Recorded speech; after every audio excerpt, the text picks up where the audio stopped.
बंद कर दे इसने बंद करवा दे।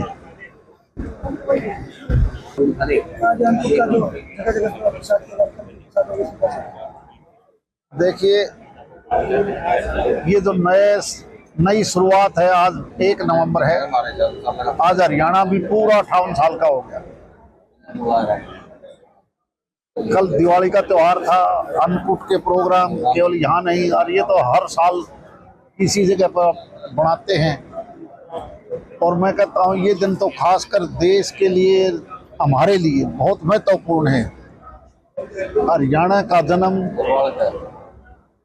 दिवाली, अन्नकूट, और कल ही हम सरदार वल्लभ भाई पटेल का जो एकता दिवस मना रहे थे, और कल ही इस देश के ऊपर इंदिरा गांधी जी ने बलिदानी दी थी। ये ऐसे 2-3 दिन हमारे लिए जो बहुत महत्वपूर्ण है।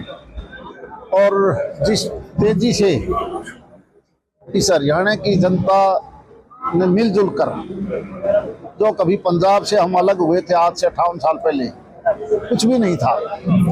अगर सबसे ज्यादा तेजी से विकास किया है तो हरियाणा की जनता ने किया है, और सभी का बहुत बड़ा योगदान रहा है। और हमें खुशी तो इस बात की है कि हरियाणा का विकास, जिस बात को लेके आज भारत सरकार हर गांव में बिजली पानी का प्रबंध करने जा रही है, ऐसा प्रदेश पहला है जहां 72 से पहले, आज से 52 साल पहले, हर गांव में बिजली, लिफ्ट कनाल से पानी, गांव की रोडों का जोड़ना, कनेक्टिविटी, यानी किसान से लेकर मजदूर तक, कर्मचारियों से लेकर अधिकारियों तक, पॉलिटिशियन, सब ने मिलकर इस हरियाणा को इस तेजी से बढ़ाया है। भगवान से यही प्रार्थना करते हैं कि हम इसी तेजी से आगे बढ़ते रहें। और मैं मान के चलता हूं कि जिस प्रकार देश 2047 तक एक विकसित देश की श्रेणी में आएगा, हम उसको कहीं ना कहीं 2047 से पहले उस टारगेट को पूरा कर पाएंगे। Thank you. क्या कहेंगे? आज ये भिवानी जो छोटी काशी के नाम से जाना जाता है, यहाँ पर धार्मिक पर्व को बड़े हर्षोल्लास से मनाया जाता है। काशी इसीलिए बोलते हैं कि यहाँ धार्मिक पर्व पर विशेष ध्यान दिया जाता है। मैं तो एक ही बात कहना चाहता हूँ कि कोई भी बड़ा त्योहार होता है, उसके बाद यहाँ जैसे होली के टाइम भी, दीपावली के टाइम में होली मिलन समारोह, दीपावली मिलन समारोह होता है।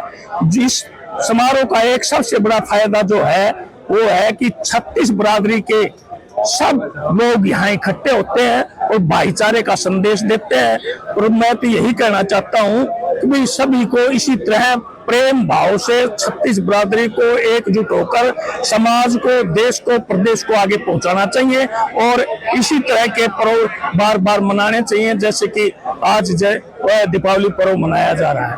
धन्यवाद।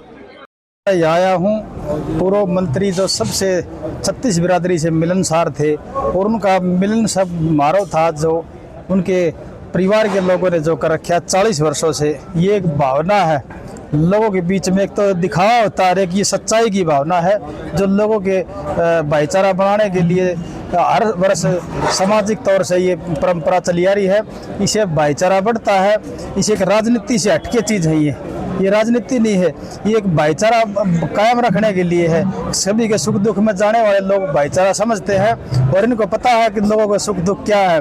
इसलिए मैं तो ये बहुत इनको मानता समझूंगा। और मैं तो एक छोटा सा बच्चा हूँ, और इन्होंने इतनी बड़ी जो मैं 40 वर्षों से भाईचारा ये लोगों के बीच बनाए हुए हैं। भगवान परमात्मा से प्रार्थना करूँगा कि इनकी लंबी आयु हो इनकी, और ऐसे ही हमारे भिवानी में भाईचारा कायम रखें। आज परम प्रसन्नता का विषय है कि एक लंबे से समय से चली आ रही परंपरा जो बाबूराम भजन जी अग्रवाल द्वारा स्थापित की गई थी, दीपावली मिलन का भिवानी में मैं समझता हूँ एकमात्र कार्यक्रम होता है। और उस परंपरा को बाबूजी के जाने के बाद भी श्री नंदकिशोर जी ने उसको टूटने नहीं दिया। और मैं यूँ कहूँ कि न केवल नंदकिशोर जी बल्कि बाबूजी की तीसरी पीढ़ी और उसके बाद अब चौथी पीढ़ी भी उसको आगे बढ़ा रही है। तो मैं सर्वप्रथम भिवानी नगर वासियों को दीपावली के शुभ अवसर पर हार्दिक शुभकामनाएं देता हूं और आशा करता हूं कि उनकी दीपावली अच्छी रही होगी, सुखमय रही होगी, आनंदमय रही होगी, शांतिमय रही होगी। और सबसे बड़ी बात क्या है कि इस अवसर पर हम ये देखते हैं कि जो स्वास्थ्य है ना, चाहे वो शारीरिक हो, चाहे मानसिक हो, चाहे भावनात्मक हो, तीनों स्वास्थ्य अच्छे रहने चाहिए ताकि हम समाज में जो अपनी सेवाएं देना चाह रहे हैं वो दे सकें। जैसे समाज ने हमको एक प्लेटफॉर्म दिया, उसी समाज में हमारा भी दायित्व बनता है कि हम उसको वापस करें। और उस कड़ी में राम प्रसाद रामेश्वर दास धर्मार्थ ट्रस्ट अपनी पूरी भूमिका निभा रहा है, जिसके हेड नंदकिशोर जी अग्रवाल। देश दुनिया की हर खबर सबसे पहले देखने के लिए फॉलो करें Dainik Savera TV, YouTube, Facebook, Instagram, X और व्हाट्सएप चैनल पर।